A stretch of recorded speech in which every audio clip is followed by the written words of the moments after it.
આજે રાત્રિ ભોજન વખતે સ્વામીશ્રી કહે, આજે સભામાં ધર્મપ્રકાશ સ્વામીનું નામ ન આવ્યું.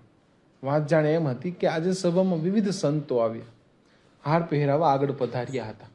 એમાં ધર્મપ્રકાશ સ્વામીનું નામ બોલવાનું રહી ગયું હતું. સ્વામીશ્રીને આ સહેજ ગમ્યું નહોતું, કારણ કે 1983થી શરૂઆતના 18 વર્ષ સુધી તેઓએ આ વિસ્તારમાં ખૂબ દાખલાભર્યું વિચરણ કર્યું હતું.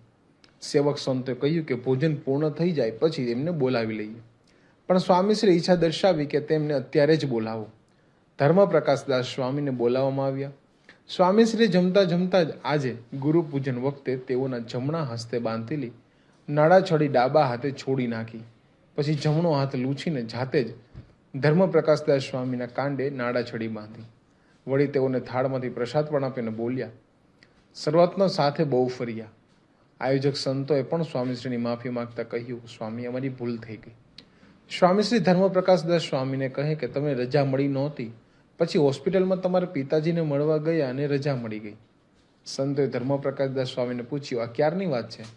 તેને કહ્યું, 1975 મુંબઈ. 7 વર્ષના સંઘર્ષ પછી રજા મળી હતી.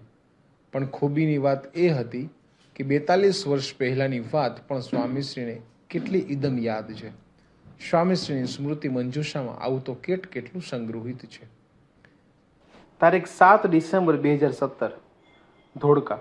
સાંજે સ્વામીની વાતોની એપની ગોષ્ઠીમાં 6/251મી વાતના સંદર્ભમાં સંતોએ સ્વામીશ્રીને પૂછ્યું, હાર પહેરાવે વખાણ કરે એ રાજીપો ખોટો નથી, બરાબર ને?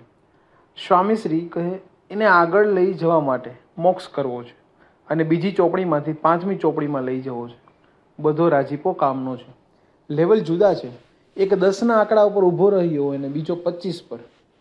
10થી 25માં જાય એટલે રાજીપો દેખાય સરખો, પણ 10 પર હોય ને 50 પર હોય તો તેનો રાજીપો જુદો છે.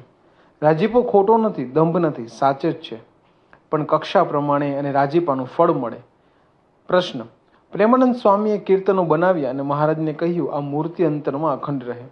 ત્યારે મહારાજે કહ્યું એના સાધનો જુદા. તો એ સાધનો ક્યાં? સ્વામીશ્રી આત્મારૂપ ત્યાંથી શરૂ થાય. બીજા બધા દેહ ભાવના બહુ ટકે નહીં. આત્મારૂપ વર્તે તો પાછો પડે નહીં, આગળ ને આગળ વધે. દેહરૂપ ને આત્મારૂપમાં બહુ તફાવત છે.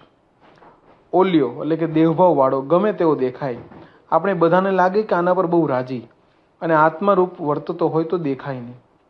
પ્રશ્ન: આત્મારૂપ સમજવાથી રાજીપાની શરૂઆત થાય તો પછી રાજીપો આગળ ક્યાં અટકે છે? સ્વામીશ્રી: સાધનો એ જ કરવાના છે, પણ આત્મારૂપે જ. પ્રશ્ન: રાજીપો ન બતાવો તો પણ રાજી છો તે કેવી રીતે ખબર પડે? સ્વામીશ્રી: તમને અનુભવ થાય રીતસર કે સ્વામી મારી પાસે જ, મારી ભેગા જ છે.